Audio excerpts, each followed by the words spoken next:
अधिष्ठाय मनश्चायं विषयानुपसेवते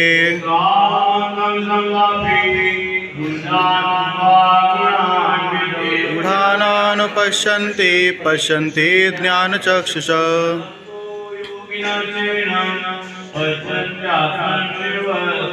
इदन्तोऽप्ये कृतात्मानो नैनं पश्यन्ति चेतसः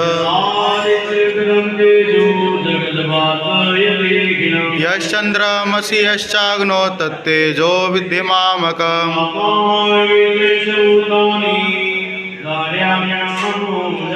उष्णामि चौषधी सर्वा सोमो भूत्वा रसात्मकः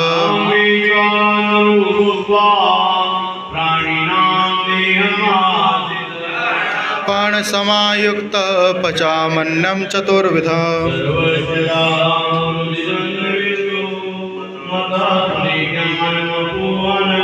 वेदेश सर्वैरहमेव वेद्यो वेदान्तकृत्वेर्द्विदेव चाहम्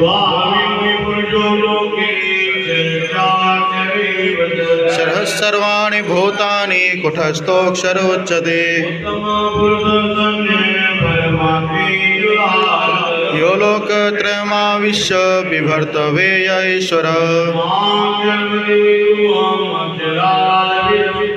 तोऽस्मि लोके वेदे च प्रथितः पुरुषोत्तमः स सर्वविद् भजति मां सर्वभावेन भारत तद्बुद्ध्वा बुद्धिमान् स्यात् कृतकृतश्च भारत।